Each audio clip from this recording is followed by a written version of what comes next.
മുഖ്യമന്ത്രി സ്ഥാനത്തേക്ക് അവകാശവാദം ഉന്നയിക്കുന്ന 3 നേതാക്കളും അവസാന നിമിഷവും ആത്മവിശ്വാസത്തിലാണ്. ഹൈക്കമാൻഡ് ആർക്കൊപ്പം എന്നാണ് ഇനി അറിയാനുള്ളത്.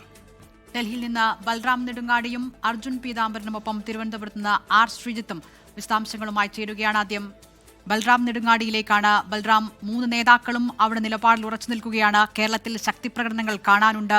എന്താണ് ഡൽഹിയിലെ തുടർ നീക്കങ്ങൾ? എപ്പോഴേക്കൊരു പ്രഖ്യാപനം മുഖ്യമന്ത്രിയുടെ കാര്യത്തിൽ ഡൽഹിയിൽ നിന്ന് പ്രതീക്ഷിക്കാം? ഉന്മേഷ്, ദിൽന, ഇന്ന് ഏറെ നിർണായകമായ യോഗം നടക്കാനിരിക്കുകയാണ്. വൈകിട്ട് 4 മണിക്കാണ് കേരളത്തിൽ നിന്നെത്തിയ 3 നേതാക്കൾ അടക്കമുള്ള 4 നേതാക്കളുമായി AICC നേതൃത്വം, അത് AICC അധ്യക്ഷൻ മല്ലികാർജുൻ ഖാർഗെയുടെ നേതൃത്വത്തിലൊപ്പം തന്നെ കേരളത്തിന്റെ ചുമതലയുള്ള AICC general secretary Deepa Das Munshi അടക്കമുള്ളവർ ഈ ഒരു ചർച്ചയുടെ ഭാഗമായി പങ്കെടുക്കുന്നുണ്ട്.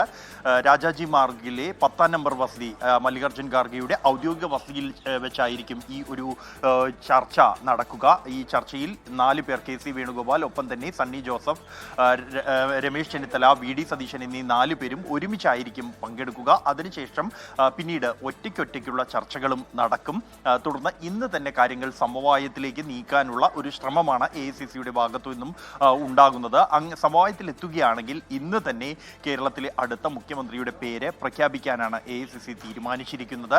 അല്ലാത്ത പക്ഷം കൂടുതൽ സമവായത്തിലേക്ക് എത്തിക്കാനുള്ള തുടർ ശ്രമങ്ങൾ ഉണ്ടാകും. മല്ലികാർജുൻ ഖാർഗെയുടെ നേതൃത്വത്തിൽ നടക്കുന്ന ചർച്ചകൾ ഫലം കണ്ടില്ല എങ്കിൽ തുടർന്ന് സോണിയാഗാന്ധി ഈ വിഷയത്തിൽ ഇടപെടും. സോണിയാഗാന്ധിയുടെ മുന്നിലേക്ക് ചർച്ചകൾ എത്തും. തുടർന്ന് ഒരു അന്തിമ തീരുമാനം സോണിയാഗാന്ധിയുടെ നേതൃത്വത്തിലായിരിക്കും കേരളത്തിലെ മുഖ്യമന്ത്രിയുടെ കാര്യത്തിൽ കോൺഗ്രസ് കൈവരിക്കുക.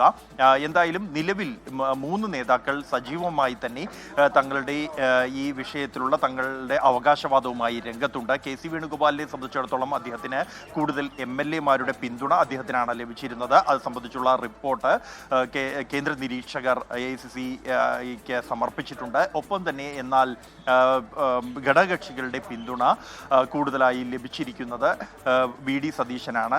പൊതുജനാഭിപ്രായം എന്ന നിലയിൽ സമൂഹ മാധ്യമങ്ങളിലടക്കം അദ്ദേഹത്തെ പിന്തുണച്ചുകൊണ്ട് ഒട്ടേറെ അഭിപ്രായ പ്രകടനങ്ങൾ കഴിഞ്ഞ ദിവസങ്ങളിൽ വന്നിരുന്നു. അദ്ദേഹത്തെ അനുകൂലിച്ചുള്ള പ്രകടനങ്ങളും നടന്നിരുന്നു കഴിഞ്ഞ മണിക്കൂറുകളിൽ പോലും എന്നുള്ളതും ശ്രദ്ധേയമാണ്. ഇക്കാര്യത്തിൽ ഇത്തരത്തിലുള്ള പരസ്യ പ്രകടനങ്ങളിൽ മറ്റ് നേതാക്കളെ അവഹേളിക്കുന്ന തരത്തിലുള്ള പ്രകടനങ്ങളിലെല്ലാം തന്നെ AICCക്ക് കടുത്ത അതൃപ്തിയുണ്ട്. അത് രേഖപ്പെടുത്തിയിട്ടുമുണ്ട്. അതേസമയം രമേശ് ചെന്നിത്തലയെ സംബന്ധിച്ചിടത്തോളം അദ്ദേഹമാണ് ഈ കൂട്ടത്തിൽ ഏറ്റവും മുതിർന്ന നേതാവും ഭരണപരിചയമുള്ള നേതാവ് എന്നീ നിലകളിൽ അദ്ദേഹത്തിന് കൃത്യമായി തന്നെ അവകാശവാദമുണ്ട്. കൂടാതെ MLA-മാരുടെ പിന്തുണയും അദ്ദേഹത്തിനുണ്ട്. ഘടകകക്ഷികൾ എതിർപ്പില്ല. മറ്റ് ജാതിമത സംഘടനകളുടെ എല്ലാം തന്നെ അദ്ദേഹത്തിന് അനുകൂലമായ നിലപാട് ഇതിനകം തന്നെ പരസ്യമായി പ്രഖ്യാപിച്ചിട്ടുമുണ്ട്. അതുകൊണ്ട് തന്നെ ഈ 3 നേതാക്കളും നിലപാടുകളിൽ ഉറച്ചു നിൽക്കുന്ന ഒരു സാഹചര്യം ഇപ്പോഴും ഉണ്ട്. ഈ ഒരു പശ്ചാത്തലത്തിൽ ഇക്കാര്യങ്ങളെല്ലാം പരിഗണിച്ചുകൊണ്ടുള്ള ഒരു തീരുമാനത്തിലേക്കായിരിക്കും നേതൃത്വം എത്തുക എന്ന് തന്നെയാണ് നമുക്ക് അറിയാൻ കഴിയുന്നത്. ഇപ്പോൾ പോലും പ്രകടനങ്ങൾ നമുക്ക് മുദ്രാവാക്യം വിളികൾ കേരള ഹൗസിന്റെ മുന്നിൽ പോലും ഇത്തരത്തിൽ അനുകൂലിച്ചുള്ള മുദ്രാവാക്യങ്ങൾ നമുക്ക് കേൾക്കാൻ കഴിയുന്നുണ്ട്. അത്തരത്തിൽ ഈ ചർച്ചയ്ക്ക് നിമിഷങ്ങൾ മാത്രം ബാക്കിയുള്ള, അല്ലെങ്കിൽ മണിക്കൂറുകൾ മാത്രം ഈ ചർച്ചയ്ക്കായി പുറപ്പെടാൻ ബാക്കിയുള്ള ഘട്ടത്തിൽ പോലും ഇത്തരത്തിൽ അനുകൂലമായ ആളുകൾ അഭിപ്രായ പ്രകടനങ്ങൾ പ്രകടിപ്പിക്കുന്നുണ്ട്. ഈ ഒരു മുഖ്യമന്ത്രി ചർച്ചകൾ സംബന്ധിച്ചുള്ള അഭിപ്രായ പ്രകടനങ്ങൾ ജനങ്ങൾ പ്രകടിപ്പിക്കുന്നു എന്നുള്ളതും ശ്രദ്ധേയമാണ്. എന്തായാലും ഇന്ന് നടക്കുന്ന ചർച്ചകൾ ഏറെ നിർണായകമാണ്.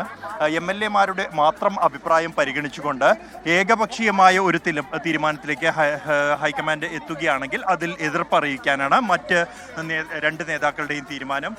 കേരളത്തിൽ നിന്നുള്ള നിരവധി പേർ ഇവിടെ എത്തിച്ചേർന്നിട്ടുണ്ട്. കേരള ഹൗസിന് മുന്നിലും അവർ നേതാക്കളെ കാണാനെത്തിയ, ഡൽഹി സന്ദർശിക്കാനെത്തിയ ആളുകൾ ഉൾപ്പെടെ ഇവിടെ നമുക്ക് കാണാൻ കഴിയും. ഞങ്ങളുടെ ആഗ്രഹം, ഞങ്ങൾക്ക് അദ്ദേഹത്തെ ഭയങ്കര ഇഷ്ടമാണ്. നേരെ സ്റ്റേറ്റ് ഫോർവേഡ് ആയിട്ടുള്ള ഒരു നേതാവാണ്. ഇപ്പം പറഞ്ഞ കാര്യങ്ങൾ ചെയ്തിരിക്കും. അത്രയ്ക്ക് ആ ഒരു ബോധ്യമുണ്ട്. ഡൽഹി കാണാനല്ല, കാശ്മീർ പോകണമെന്നുണ്ടായിരുന്നു. അത് കഴിഞ്ഞ് ഞങ്ങൾ ഡൽഹിക്ക് പ്ലാൻ ചെയ്ത് ഈ ഒരു കാര്യം ഉള്ളതുകൊണ്ടാണ്. അപ്പൊ നേതാക്കളെ നേരിട്ട് കാണാൻ നോക്കുന്നുണ്ട്. നേരിട്ട് കാണാൻ പറ്റുമെന്ന് തോന്നുന്നില്ല. കാണണമെന്ന് ആഗ്രഹമുണ്ട്. കേരളത്തിൽ നിന്ന് ഉത്തരേന്ത്യയിലേക്ക് ടൂറിനായി എത്തിയ ആളുകളാണ്. കശ്മീരിലേക്കാണ് ഇവർ യാത്ര തിരിച്ചിരുന്നത്. എന്നാൽ ഡൽഹിയിൽ ഇത്തരത്തിൽ മുഖ്യമന്ത്രി ചർച്ചകൾ നടക്കുന്ന ഘട്ടത്തിൽ ഡൽഹിയിലേക്ക് കൂടി ഈ സന്ദർശനം നീട്ടുകയായിരുന്നു. ഇവിടെ എത്തിയ നേതാക്കളെ കണ്ട് തങ്ങളുടെ അഭിപ്രായം അറിയിക്കുക എന്നുള്ളതാണ്. ഇവരും ഈ സംസാരിച്ച ആളുകളിൽ കൂടുതലും വി ഡി സതീശനെ പിന്തുണയ്ക്കുന്ന ആളുകൾ എന്നുള്ളതാണ്. ഇത്തരത്തിൽ വിവിധ അഭിപ്രായങ്ങൾ കഴിഞ്ഞ മണിക്കൂറുകളിൽ പുറത്തു വന്നിരുന്നു. പ്രതിഷേധ പ്രകടനങ്ങളും മറ്റും ഉണ്ടായിരുന്നു. ഇതെല്ലാം എത്രത്തോളം ഹൈക്കമാൻഡ് പരിഗണിക്കും എന്നുള്ളത് മറ്റൊരു കാര്യമാണ്. എന്നാൽ പൊതുവെ സ്വീകരിച്ചു വരുന്ന നയം അത് ഹൈക്കമാൻഡിൻ്റെ തന്നെ മാനദണ്ഡങ്ങൾ, അത് മുൻ അനുഭവം പരിചയമാകാം, ഒപ്പം തന്നെ ഈ നേതൃത്വ പാഠവുമാകാം. എന്തായാലും അത് ഹൈക്കമാൻഡിൻ്റെതായിരിക്കും ഈ തീരുമാനത്തിൽ അന്തിമമായ തീരുമാനം. അത് എന്തായാലും അംഗീകരിക്കുമെന്ന് നേതാക്കളെല്ലാം തന്നെ വ്യക്തമാക്കിയിട്ടുണ്ട്. എങ്കിൽ പോലും ഈ വിഷയത്തിൽ ഏകപക്ഷീയമായ ഒരു നിലപാട് ഉണ്ടാകില്ല എന്ന് തന്നെയാണ് നിലവിൽ AICC വൃത്തങ്ങളിൽ നിന്നും നമുക്ക് ലഭ്യമാകുന്ന വിവരം. എന്തായാലും നിർണായകമായ ചർച്ചകളാണ് ഇന്ന് നടക്കുന്നത്. അത് സമവായത്തിൽ എത്തുകയാണെങ്കിൽ പ്രഖ്യാപനം ഇന്ന് തന്നെ ഉണ്ടാകും. അല്ലാത്ത പക്ഷം നാളെ ആയിരിക്കും AICC നേതൃത്വം ആലോചിച്ച് ഒരു തീരുമാനം പ്രഖ്യാപിക്കുക.